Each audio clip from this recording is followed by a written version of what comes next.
Is this recording? Hi, I'm Miguel from the London studio. Ankur Jain from the Seattle office. Evan Conroy. Christy Buckler. Linda Chu from the Almond Studio in Seattle. Hi, my name is Marcus Orman. Sandy, I come from Shanghai Studio. Stasha Check from the Columbus office. Mark Gammon from the San Francisco office. Soyun Huang from LA Studio.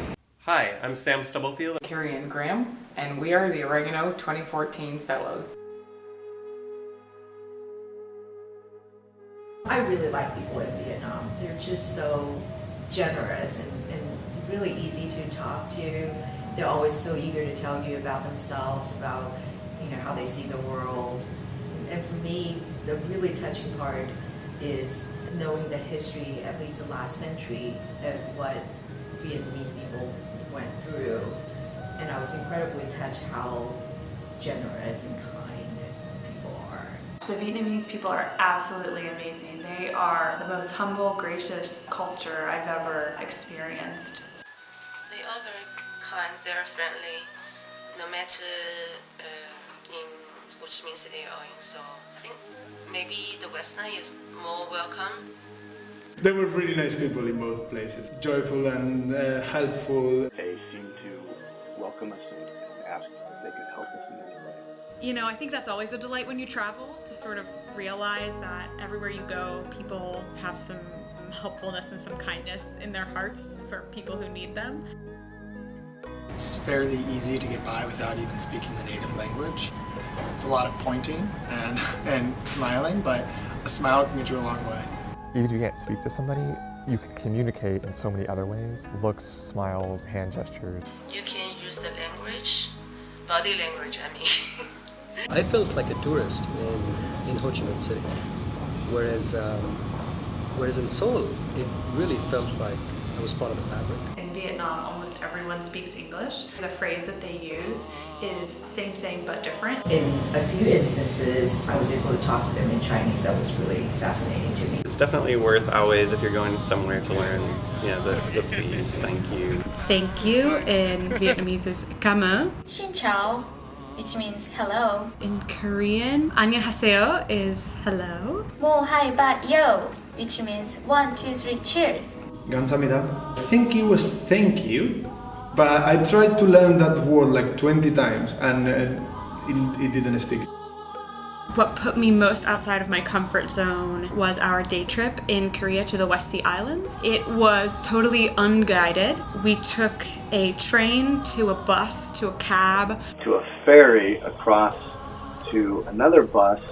And then a hike up a mountain. When we finally got there, we were presented with this just unbelievable sunset at a Buddhist temple. It was so peaceful, and no one said anything, but just the peacefulness that calmed you was unbelievable. The only thing that you can listen there is the monks singing and peace everywhere, just the sea from far away, and that's it.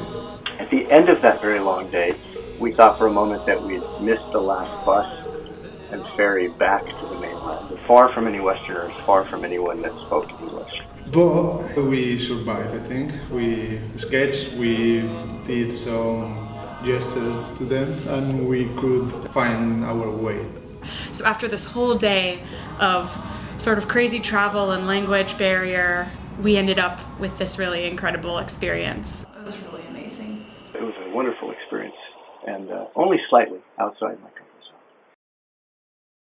One of the most memorable moments was just waking up on a boat in the Mekong Delta. Everyone was really quiet, kind of taking it all in. You were so removed from the city, and to be out there and to see these floating markets, you could see the different ways people lived and how little they had. How the people there utilized the river for transportation, for commerce. I'll never forget, we actually stopped off at a place and went and visited one of the brick kilns and actually got to see how they're forming bricks that then they later will ship upriver and use to construct buildings all over the city. You can see a lot of childrens, and these children, they are friendly to us. They smile to us. You can tell that actually they are happy.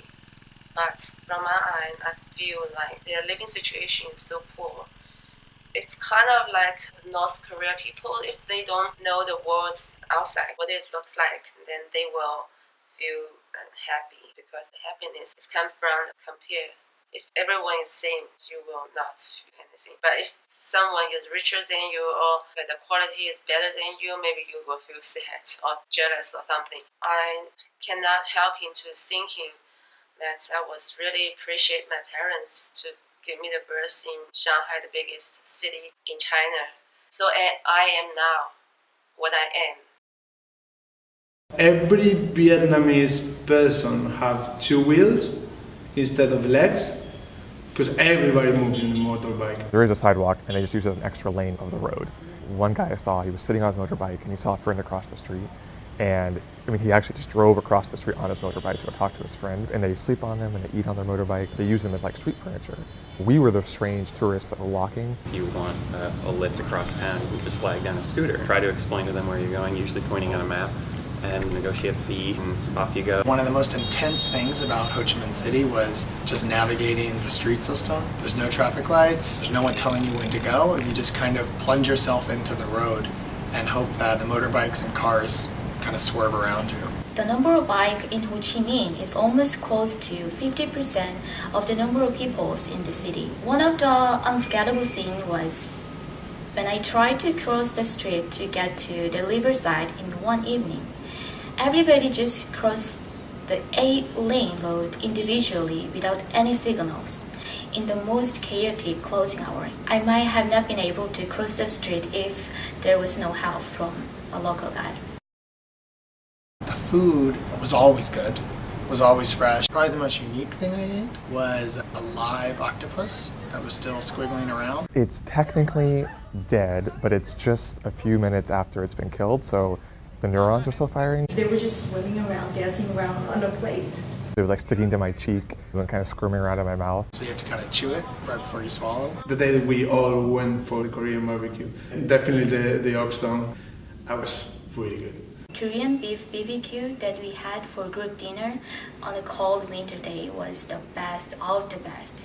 The whole experience. Everyone's sitting around, you've got the meat and the vegetables that you're cooking, and everyone's just kind of talking and sharing. They have the hood that comes down over the grill, and it's smoking, and it smells amazing. I really did like Vietnamese food. The crepe I had. Interesting crepe that had shrimp cooked into the pastry itself, just full of veggies. Light and crispy. It was insane. Number one would be the pho in Vietnam. It's amazing flavor, and I took a cooking class to learn how to make it. I got addicted to pho. I mean, I'm going now in London every 2 days to buy pho.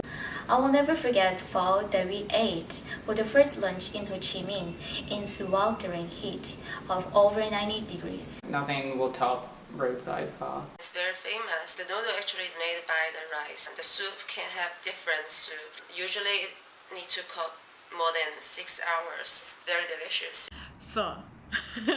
You pronounce it pho. Do you know pho? Pho. Pho. Pho. Pho? Pho? Something? Pho? Pho. Pho. Pho. Pho. Pho is everywhere. Pho. Pho. Pho. One of the waiters tried to teach me how to do this. It's pho. In Vietnam, there's still a major divide between North and South. Every person we met that's from that area had never even been up north. Yes, it is one country, but it's like the other part just doesn't exist. I remember this tank, this stunning tank, which was beautifully restored. I remember being really amazed by this tank being juxtaposed against a frangipani tree. And it was this kind of surreal experience of war, which is in so many ways international.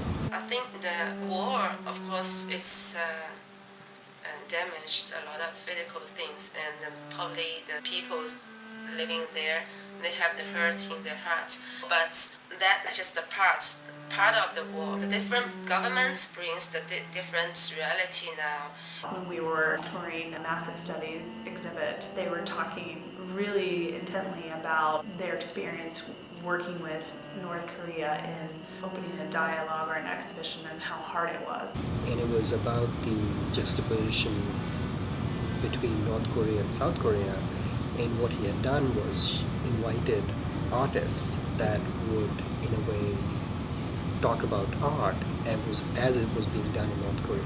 So it was this really interesting exhibition of trying to bring both these countries together, and I think that was pretty strong. All of the messaging was about reunification. That's the word they use. You see it on signage and things like that throughout the city in Seoul. But we also talked to people, and when we mentioned North Korea, often the word reunification came up. It has such intent behind it. I think you can learn from that on a personal level. I think we could learn as a country that rephrasing something makes a difference. A group of us went up north of Ho Chi Minh City to the Gucci Tunnel. That was one of the places where the U.S. spent a lot of time bombing. The Viet Cong built an underground system of tunnels. Hundreds of miles of tunnels from Cambodia down to the Mekong Delta. Getting to learn a little bit more about how they fought, the weapons they used, the tunnel systems that they had. If you think about it, it's actually a fairly sophisticated system that the Viet Cong dug with not a whole lot of resources or technology.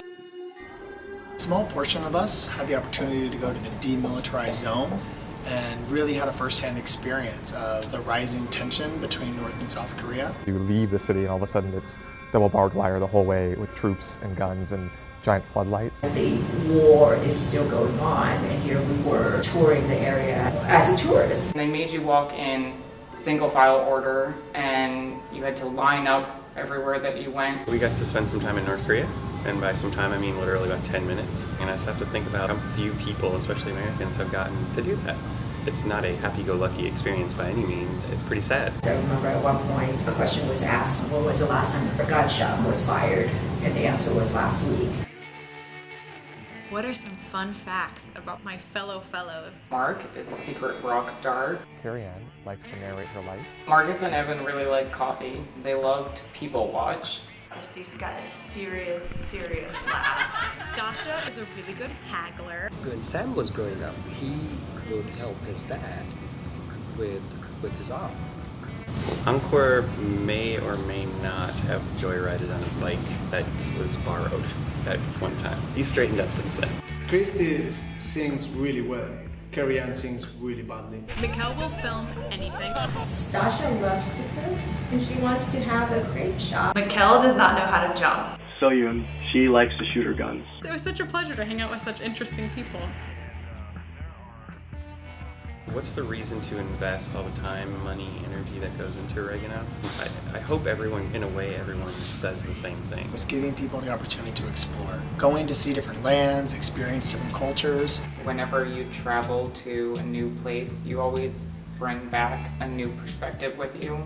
Being taken out of my comfort zone, being taken out of my routine, and just shaken up. Just to go to two places you've never been and need an excuse to go. Like, you're going here, like, saddle up. Allowing people to take the time out and just kind of be in a different setting and think about what they can do or what they want to do. Being reminded things that we think are important, whether it's food, hanging out with friends, there are also things that they think are important. Pretty much everywhere you go, we're all the same. People are people. It was discovering people, to be able to make that connection with the women in Seoul, and at the same time feeling really vulnerable in Ho Chi Minh, but then also discovering people on the trip. We talk about being a networked organization. I think we do that really well and really poorly. And I think Oregano is probably the capital example of just being really good at networked organizations. The connections and relationships you build across the firm, you can't put a price on how valuable those relationships can be. From traveling, you learn a lot. The things you learn, it will come back slowly, but the fact of meeting people from other offices that you can connect easily with them and they can help you or you can help them. Getting a really wonderful group of people together and allowing them to have an opportunity to interact with each other in a different setting, in a different culture. The connections that can be made across offices, there's nothing that can replace meeting somebody face to face. It's always valuable to be able to see a different culture and witness a different part of the world. But to be able to travel with a group of colleagues like that was really spectacular. Biggest advice to future Oregano Fellows is just to be completely open to the experience and live fully in the moment of that thing. Cook and eat and experience their culture. Take the subway, walk a lot, get off the path.